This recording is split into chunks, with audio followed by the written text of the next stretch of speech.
Okay, so let's just go to the browser first. Over here, what should happen when we click on edit from the front end application? When I'm clicking on edit for this particular row, all of these fields should be populated with the row data. So the product ID text box, the name, drop down, quantity available, reorder point. All of these should be populated with whichever rows edit button has been clicked on. So let's just go to the solution for that once. Okay, we have to go to Visual Studio Code, and over here we see that the form which is there and the text box, the drop down, the two other text boxes, both of these are binded with this ng model inventory data that is there on our component.ts file. Over here we have already made the binding from this particular structure on this form. So what should happen when we click on edit over here on this edit button, click, this particular inventory data should be populated with the row that is selected. And how it would happen, we'll just write the code for that now. So over here we are defining a new function. When I click on edit, it should populate form for edit. Now in this function, which particular data structure should be sent to the component.ts file from HTML? See, over here we are traversing through inventory details in the for loop, right? And each of the row is binded through inventory. So this is the inventory detail that we will send to the component.ts file. I'll take the name from here for the function, and in this particular component ts file we'll write the implementation of this function. This inventory, we'll just give it the type any as of now, and in this component.ts file we have inventory data that we want to bind with this inventory. We cannot simply bind this inventory data to the inventory that we are getting from the HTML. We have to assign each of the fields in inventory data the correct value from inventory. So how do we do that? In inventory data, the field names are like this: product ID, and in inventory we see on HTML that the names are like this: product ID with a capital P. So we'll take the names from here and assign each of the fields this way. After product ID we have product name, and similarly we have product name in HTML like this. Next we'll take the available quantity and bind it to available quantity in inventory data. Then we have reorder point. So you see that we have simply binded the inventory data from the HTML inventory that we are getting as input in this particular function. I'll just save the changes, and on HTML also we are saving the changes. Now let's go to the browser and check if our code is working fine. In the second row, I'm clicking on edit. So what happened was I click on edit for the second row, correct? And all of the text boxes are correctly binded, but it is not happening for the drop down. And why is that? Because we were sending index to save at the backend from the HTML page. We have an index associated in our drop down with each of the values. So this is an interesting point over here. For the drop down, we have indexes given to our values in the each of the option associated with the text that we are showing in the drop down. So now I am just simply giving the value same as the text that we are displaying, and then we'll see if this is also getting binded correctly when we click on edit. I come over here, the page is refreshed, I click on edit, Okay, so the drop down value is also getting perfectly binded now. All of the fields are getting populated when I click on edit from this particular row. If I just click on edit now here on the first row, this is also working perfectly fine. You see that all of the form data is getting pre-populated when I click on edit.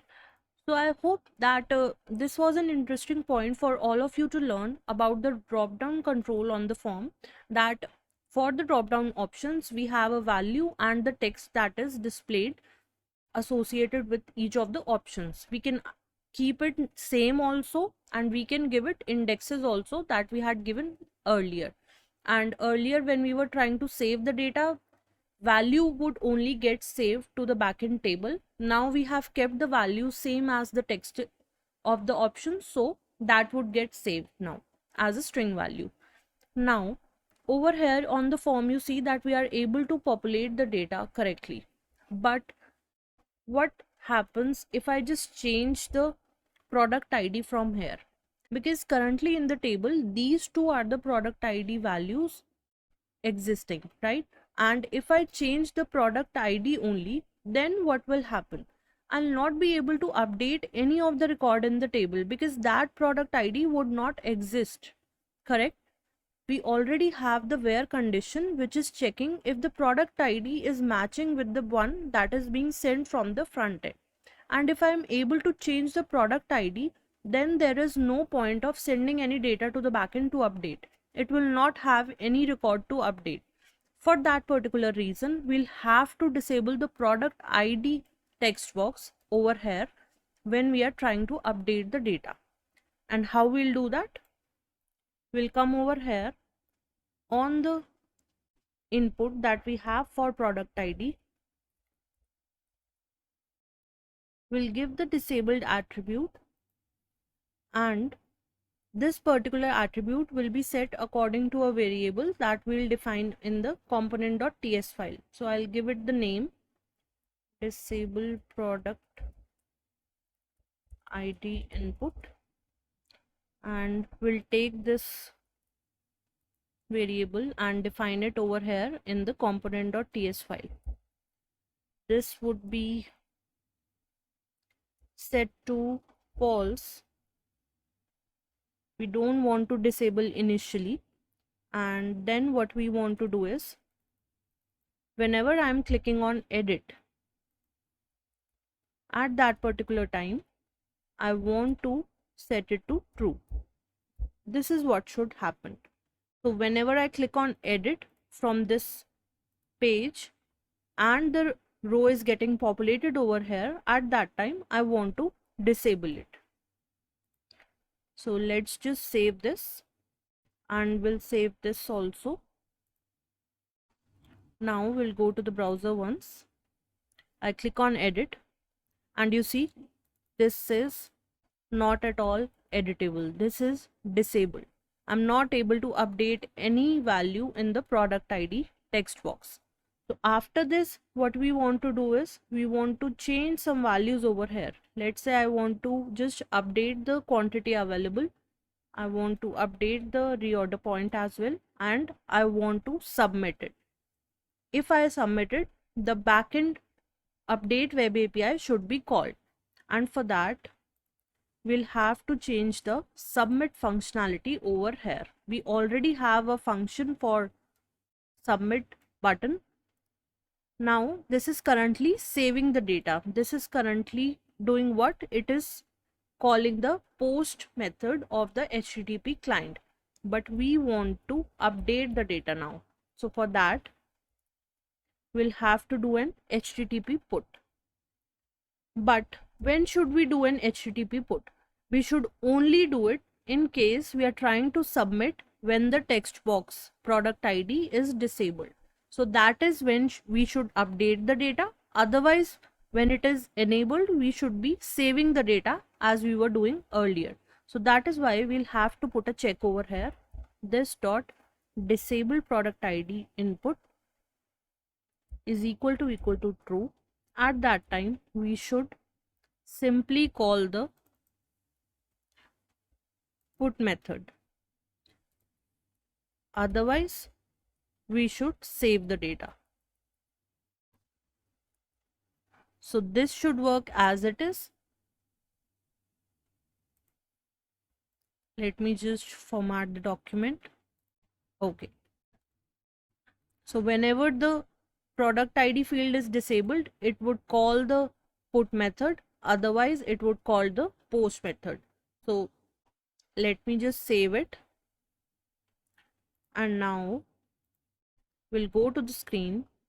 We'll click on edit, making the changes again. And you see the values are different from which were given earlier in the table. So I click on submit now and it says form submitted successfully. I click on OK and you see as soon as I clicked on OK, this is showing me the new values over here. So this is working perfectly fine. We can see it in the table also. The values are updated, but as we have already put a fetch call on this particular table when we are submitting, so it shows me the new data in real time, because when I click on OK, the fetch call is instantly made from the backend. Now we'll just do some minor changes on the application just to enhance the look and feel of the application. What we want is when we click on OK on the alert box, we want that the form should be reset. So for that, what we'll do is we'll come over here. In the code, what we want to do is we see that we are calling this particular function get inventory details whenever we are deleting the data, whenever we are saving the data, right? So over here in this function, we want to make a change. Whenever we are getting the fresh data from the table, at that time, our inventory data, this particular data structure that is being binded to the form control, it should be just reset. So we simply want to set it to the new values. And after this, we also have this disabled product ID input, right? This should also be set to false, because in case we have edited some data, this would be set to true from this particular function, right? And it would only be set to false when we have explicitly mentioned in some function. And as we are calling this function, every time we are trying to refresh the table, we should set it to false. So this should work now. We'll go to the browser. I'm just adding some new data now. Okay. And